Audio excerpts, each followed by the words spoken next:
बीडमध्ये मतदार याद्यावरून आंदोलन, दोषमुक्त याद्याची मागणी, एस.एम. युसुफ यांचे लक्षवेधी आंदोलन, 9 मुद्द्यांवर सरकारला निवेदन.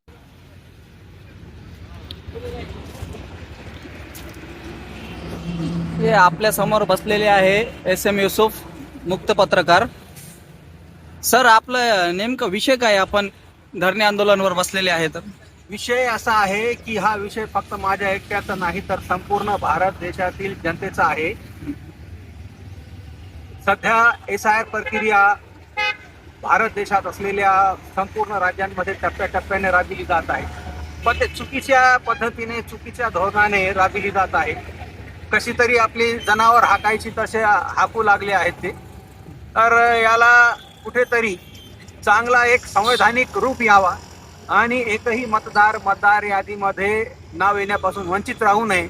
शिवाय जे मेलेले मतदार आहेत तर त्यांचे नावे मतदार यादीतून कपात व्हावेत. शिवाय एका मतदाराचे कुठे 2 जागी तर कुठे 3 जागी सुद्धा नाव आढळले आहेत, तर ते असे नावे जे ते कपात करण्यात यावीत. नवीन मतदारांची नाव नोंदणी करण्यात यावी आणि अनेकांचे नाव, पत्ते, वय याच्यामध्ये चुका आहेत तर त्या सगळ्या दुरुस्त व्हायला पाहिजेत. आणि त्या BLO असो किंवा कुणी असो, कुठे एका जागी बसून हे काम एकदम करेक्ट होऊ शकत नाही. आणि चांगले काम करायचे म्हणजे प्रत्येक मतदाराच्या घरी जाऊन त्याच्या घरी असलेले सर्व एकूण एक मतदारांची नावे, पत्ते, त्याचे वय, त्याचे फोटो हे बरोबर घ्यायला हवे, जेणेकरून मतदार यादीमध्ये चुका राहणार नाहीत. आणि ज्या मतदार याद्या घेऊन BLO सध्या काम करीत आहेत त्या गाडलेले मुर्दे उकरून जसे पुन्हा त्याच्यात जीव ओतावा त्याप्रमाणे हे धोरण सध्या सुरू आहे. त्याऐवजी त्या सगळ्या मतदार याद्या, मग ते 2000 ते 2025 पर्यंतच्या का असे ना, सगळ्यांची होळी करायला पाहिजे आणि नवीन मतदार याद्या पूर्ण तयार करून मग मतदार याद्या घेऊन SIR प्रक्रिया राबवावी असे माझे म्हणणे आहे. आणि आपण जे हे पत्रक काढलेलं आहे ह्याच्यामध्ये जे आपण मुद्दे घेतलेले आहे ते थोडक्यात ते आपण काय ते सांगू शकतात का? ते 9 मुद्दे मी मांडलेले आहेत शासन प्रशासनाकडे, अधिकाऱ्यांकडे. त्याच्यात दोषमुक्त याद्या घेऊन SIR करू नका, नवीन चांगल्या याद्या करून SIR करा. त्याच्यानंतर 2000 ते 2025 पर्यंतच्या सर्व मतदार याद्यांची होळी करा, कारण त्या सदोष आहेत. आणि संपूर्ण घरोघरी फिरून बिनचूक नावे, पत्ते, वय मतदारांचे घ्या. एकाही मृत मतदाराचे नाव मतदार यादीमध्ये ठेवू नका. दुबार असलेली मतदारांची नावे कपात करा.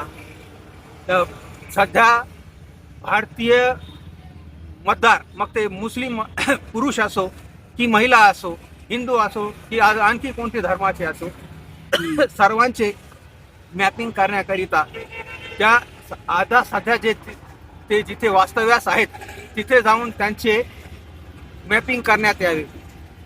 जुने मतदार याद्या बघून नाही, करंटला जे आहे ते. तसेच एकही मतदार भारतीय मतदार याद्यांमध्ये येण्यापासून वंचित राहू नये, कारण तो भारताचा नागरिक आहे.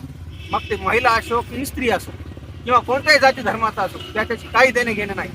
फक्त तो मतदार आहे भारत देशाचा, म्हणून त्याचे नाव मतदार याद्यामध्ये येण्यापासून वंचित राहू नये.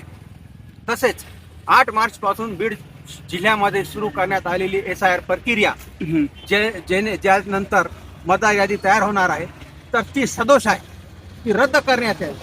आणि नवीन मतदार यादीसाठी सगळं एक एक घर पूर्ण पाहून, एक एक मतदार पाहून त्याची नोंद करण्यात यावी, अशा मागण्या आम्ही केलेल्या आहेत.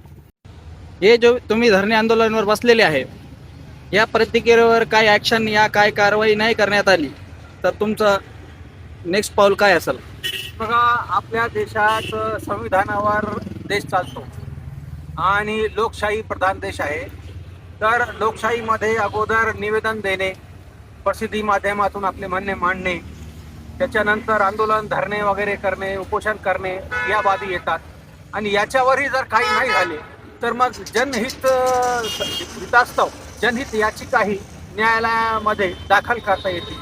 तर यापुढे जर समजा काही याच्यावर नाही झाले आणि चुकीच्या पद्धतीने SIR सुरूच राहिले आणि त्याच्यातून मतदार भारतीय असतानाही मतदारांचे नाव कपात करण्यात येऊ लागले, तर मग जनहित याचिका न्यायासाठी न्यायालयात दाखल करावी लागली.